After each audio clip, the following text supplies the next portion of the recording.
Hello, this is Dr. Kevin Connors, and this presentation is on 3 things you can do right now to help prevent cancer.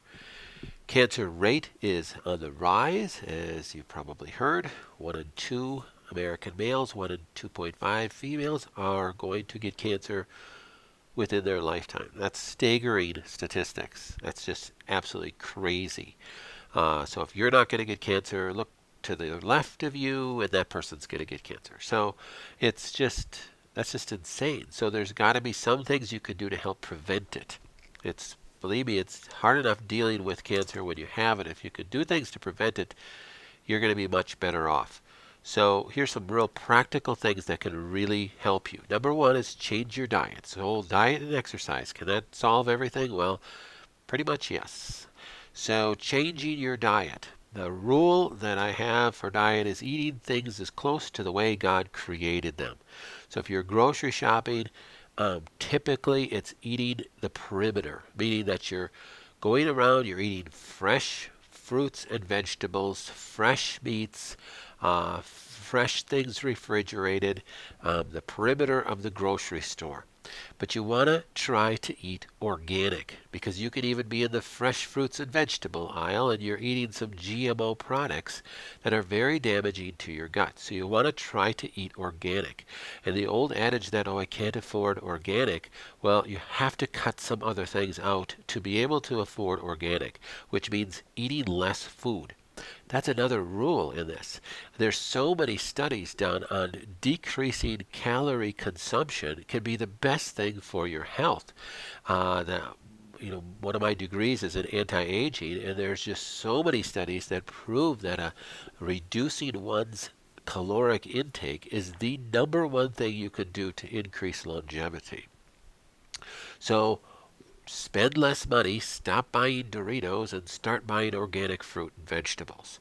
Uh, that's a huge thing. People have asked me, what would you do? What would be the one thing you would do if you found out you had cancer? Well, the one thing I would do if I found out I have cancer, and it's something I should do now before I have cancer, is I would stop eating. So it's hard because I'm kind of addicted to eating.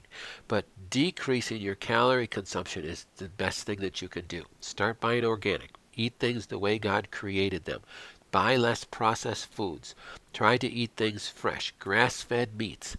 Change your diet. Make these changes for the better, and it will change not just cancer rate results, but it'll change other disease rate results. It'll be the best thing that you did. Number two, find an outlet for your stress. I used to say you got to get rid of your stress in your life, and that's easier said than done. Yes, it is true that you are really one or two major decisions from a completely changed life. If your job is like killing you, what would it be like if you just quit? What would it be like if you found something you love? Now I understand you're stuck in the golden handcuffs and you can't quit. You can't get a job that pays you this much. You have obligations to meet. You're not willing to make the decision to sell the big house and to downsize. You have 4 kids that you're trying to take care of. How am I going to get rid of stress? It's just not going to go away. Well, that's why I put this number 2 in there. Find an outlet for your stress. Okay, maybe the stress isn't going to go away, but how can I better deal with it? Can I schedule time that I'm going to go outside and just walk in the woods? Can I schedule time that I'm going to get away and just be by myself? Can I schedule time that this is my book time, this is my devotional time, this is my Bible reading time, and it's just something you write in stone and you're going to stick to that. That's going to be your stress reduction kit instead of banging your head right here. So find an outlet for your stress. Then the third one is get some functional testing done. And by functional testing, I do not mean going in and getting, a complete physical with an MRI or a colonoscopy. That's not what we're talking about. We're not talking about cancer screening tests. We're talking about function tests. So by function tests, I mean doing something like toxicity testing. So this is an example of a doctor's data lab that we use, and this is a urine provocation testing for heavy metals and other toxins that may be in your body. Now, this is a standard test that we see on a lot of people. They're high in multiple different heavy metals there that they need to deal with. Uh, these are the things that end up causing chronic disease, and that's what cancer is. So, but even taking away cancer, chronic diabetes and heart disease, etc., all the things that we end up dying from in this country are much due to toxic exposure. So getting some toxicity testing done and then appropriately dealing with that. So if it's a heavy metal toxicity, doing chelation therapy and uh, other things to help heal your gut can prolong your life and strongly decrease your cancer risk. Other testing would be microbe testing. This is a GI microbiology test where it's a stool sample test to see if you have parasites and other different GI parasites that can tell if you have to do some intestinal cleansing and parasitic cleansing that can be really beneficial for you. Different kinesiology testing can find out if you have a chronic H. pylori infection. H. pylori, Helicobacter pylori, gram-negative bacteria, is at least in the top 10 causes of most cancers that we find in the United States.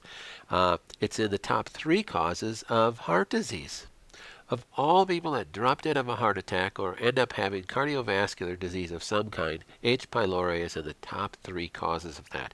And 99% of the time, the person never knows they have it. That's why it's called a chronic subclinical, meaning you never knew you had this infection. So chronic subclinical infections can be the cause of a lot of major diseases, and they are a major cause of cancers. So get that. There's ways to get that tested and get that treated long before it becomes, you end up dropping dead of a heart attack or end up with a cancer diagnosis. Really important.